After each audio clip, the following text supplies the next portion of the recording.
We'll introduce the ladies with their story about the Liberty Line.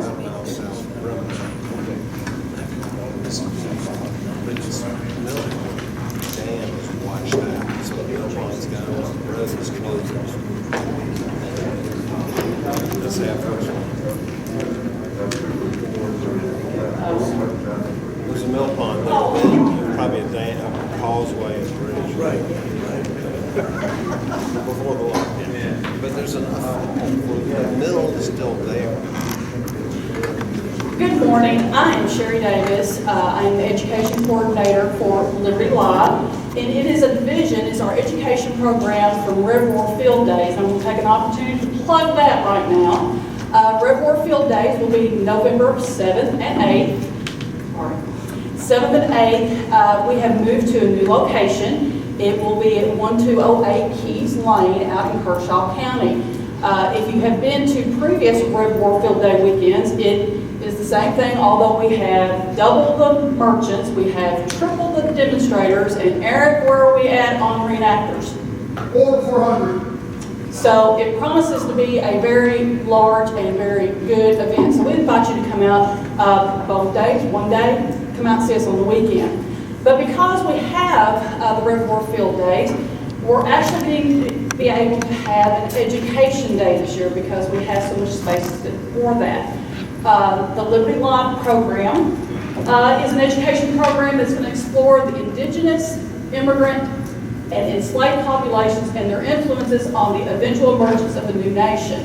Now, one thing that we want to stress about Liberty Live is that it is a standards-based education program.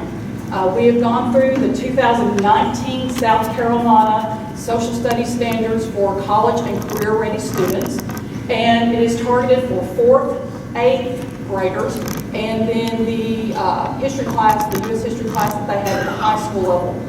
And so we have gone through those standards and we have pulled out what do they need to know. And then we have designed our program around those standards. Because as I look out across here, and I've talked to several of you all, you're retired teachers, you're retired educators, you've come through the education system. You have children that are in the education system. You have grandchildren in the education system. And if you're like me, you're getting maybe concerned about what the history they're getting in their education career there at the public and private schools. And so we want to make sure that they have an opportunity to hear about colonial America, especially about colonial South Carolina, the backcountry people. And we want to make sure that they hear about Francis Marion, and that they hear about Andrew Pickens, and that they hear about Thomas Sumter, and they hear the truth about what that they did for the cause of liberty in South Carolina and for eventually the United States. So that is what our program hopes to do. Now, we're not just school, okay? We also have adult education because we know sometimes adults need a refresher, or there's things, maybe some new history that comes out, that we find out some new information. We want to get those out to you. You have these symposiums, but maybe we can bring it to you and do some demonstrations and have reenactors come and speak to you. So we have those types of programs also. Now, the school program, as I said, is standards-based. If you are a prior educator or no educator, as bad as I hate to say it, everything is geared around testing. You know that. You hear about state testing. And so what we want to do is design our program so that it fits those needs for those teachers, because let's face it, they have enough on their plate right now. With COVID, with online classes, not online classes, hybrid classes, we're in class, not in class, they have too much to do. And so what we want to do is offer them a way to, hey, we got this, we'll take care of it for you. Just tell us what you need us to do. We've got the lessons, here's where it correlates to your standards, we're on it, and we're going to bring it to you. Our adult education includes lectures and demonstrations centered around, again, the South Carolina backcountry, because that's where we're at, and the soldier life and first-person persona presentations. There is a particular favorite of mine. A British soldier comes to dinner. And so if you're having a dinner party and you would like a little theatrics, we've got a gentleman that does that. He comes busting into your house and he'll sit down and he may eat with you and he may drink your wine and the whole time giving you a little history lesson. So we have those opportunities also. Now, why would you even want to host a Liberty Live event? Whether you're a teacher, whether you're just the lay person, first of all, it's education programs for all ages. We want to make sure from the itty bitty tiny child who just wants to go out and watch the cannons fire to the adult that's been doing this for 40, 50, 60 years, that we've got something for everybody to participate in. Also, this is my favorite. It is a totally mobile program. We come to you. And let me tell you, as an educator, I would be all about that. I do not have to get a bus. I do not have to get a bus driver. I do not have to ask permission to leave school. All I got to do is say, Liberty Live, I need you here. And what day can you come? When can you come? And it was like, I'll look, I'll get back with you. Oh, we can come on Tuesday, we'll be there. And the fact that instead of being if they come to a place, like they have come prior years to Historic Camden, because I have done some of those classes there, you get very limited time with them. If we go to the school, we have all day with them, so they can get a more intensive study. Also, we have a wide range of historically accurate programs. Right now, we have 4 major topics that we're covering. Of course, one of them is the colonial backcountry in South Carolina, the Road to Revolution. We also have the Revolutionary War fighting forces, and then we have nation building. And so we want to cover the whole gamut. Again, looking at their standards, seeing what are they going to have to know for their state testing. And then how can we make it where they'll want to learn it, because that's a big thing, where they'll want to learn it, they will have fun learning it, and they will remember it. And not only remember it for the test, but remember it if they're 4th graders when they go to 8th grade and they see us again. And when they're 8th graders and then we come to their high school class and they see us again. We need to build more people interested in history, or our history is going to go away because nobody cares. Program is customizable. We have, if you've been back there to our back table, you'll see a list of lessons. Now, we may not do all those, but the teacher can say, I need this one, this one, this one, and then out of this unit, I want this one, and out of this unit, I want this one. I would have loved something like that when I was in high school, or teaching high school, rather than going to somewhere and saying, oh, you did this again. Okay? So we want to be able to customize that so that the teacher says, I'm really good on Constitution, but I don't know a whole lot and don't really like talking about the Declaration of Independence. Well, we've got a lesson for you. Just let us in your classroom. And that's another thing. It doesn't have to be a total day. It could just be one lesson. It could be we come into your classroom and I'm the teacher that day. I'm your sub. Okay? Several hands-on presentations to choose from. I am an old biology teacher, which I know is kind of weird. Why are you doing all this colonial history if you're a biology teacher? But in biology, you learn by doing labs, labs, and more labs. And that was one of the things that when we sat down and started looking at our curriculum, I said, we got to have hands-on. They got to touch it. They got to feel it. They got to smell it. And we need to design those things because that's how you think about the best lesson you've ever had, your most favorite class you ever had in school. And I'll guarantee you it was something hands-on, something that was made fun. And whether you went on to major in that area, when you went on to college or not, it was something you always remember and you liked that teacher. You, to this day, remember that teacher, you remember where you were sitting in that classroom, and you remember what you were doing that day. And that's what we want to make for these kids. And then again, standards-based school programming. Again, very important because school budgets are crunched.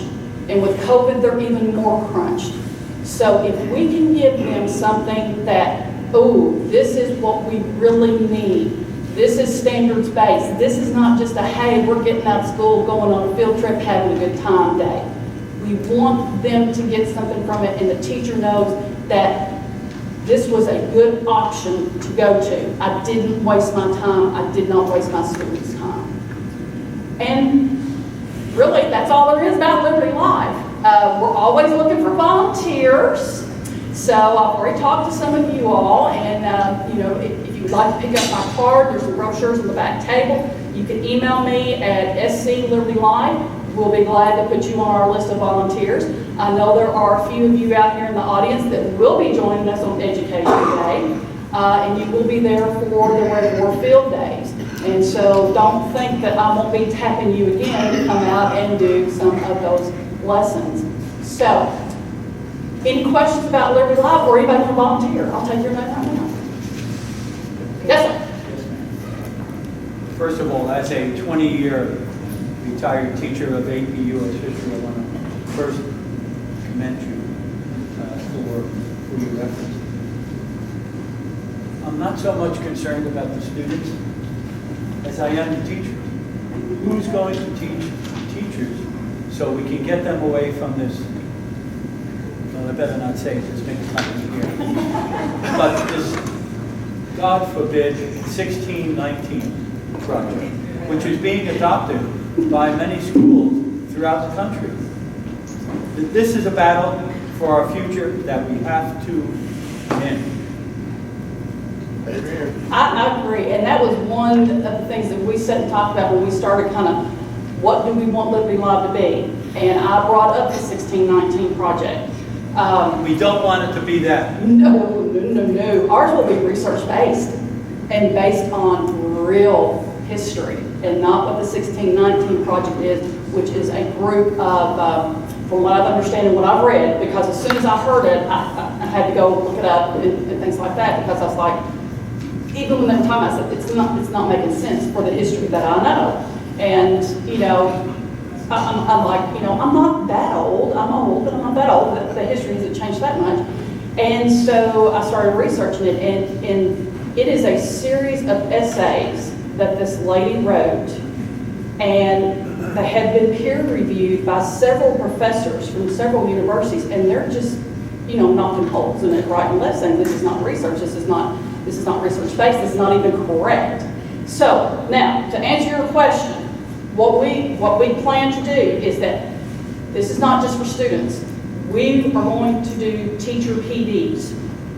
And because that is where it starts. If you can get the teachers excited about teaching history, the way that it needs to be taught, research-based, with the correct information, that's where you would come in. I would say, Mr. Ford, would you please come and do a section at our teacher PD? Well, you can count on me, that's for sure. And that's what we want. And we want to bring you all in to talk to these teachers and say, this is what we need out in the schools. And you also know that with history, it's like science. As soon as you get the new textbook, it's already outdated. And there's so much history. They can't cover everything. So, you know, we would need you all, your expertise in what are the areas that we absolutely have to cover, and I will design a lesson plan, and I'll let you look at it, and we'll figure out some hands-on thing to do with it, and then we will put it in our program. We are the only country in the world, and I think I can say this confidently, that we know the exact day that our nation was born. Our birth certificate is July 1776. It is not 1619. Absolutely. Absolutely.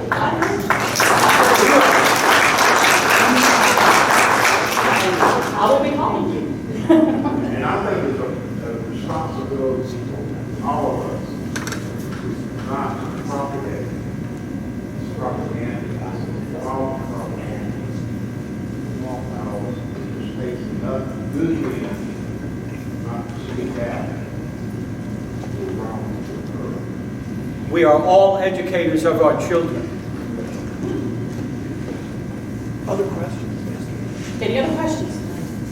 Isn't there a 1776 project that's being developed to counter the Yes. 1619? There is, and I've not done as much research on that because I'm thinking if you're countering the 1619, you're okay. I'm good with you right now. I really want to know about the 1619 and what they were teaching. But yes, there is a program that's being developed to counter that, and there, from what I do know, what little I do know, it is research-based. And there's a lot of, university professors and school administrators and people in on that. And just so you know, I have canvassed several teachers that I know that still teach at Kentucky. I'm originally from Kentucky, in Florida, in Virginia.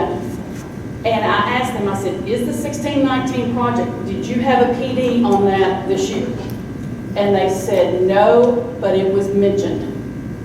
So there's not been PDs yet, in other words, implemented in the schools yet, but it is mentioned. And if you know anything about education, first they mention it, then they start implementing, and then it's full bore. That's just how it works.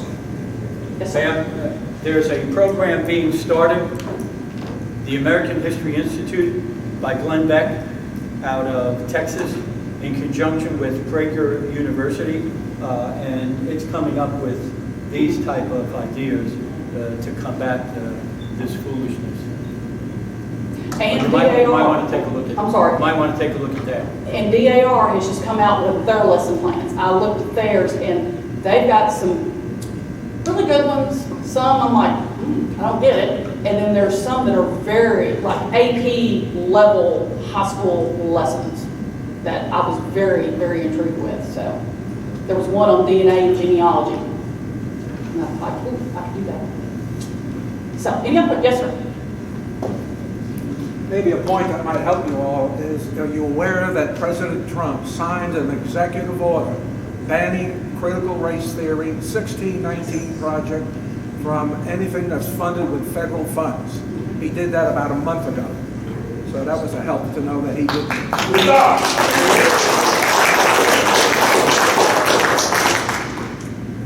Any other questions or comments? I was born in southeastern Virginia in 1946. The red letter year, 1619, was drummed into our little heads. I was standing in Jamestown when I was 4 years old. I was born just miles from Jamestown, and boatload of women, boatload of slaves, and the first General Assembly. But we took it as history. But now it's being politicized, and that's wrong. It is, and again, I am very concerned because, it started with Confederate monuments, and now it's come to the Founding Father monuments. That is disturbing to me. But what do people do when they don't know the truth? They don't know the history. So it's our responsibility to get that truth out there and get that history out there, and with your help, we can, at Liberty Life, can do that. So if you need anything, if you want to contribute with writing, with presenting, want to be a part of it, just please let me know. Thank you. Good job!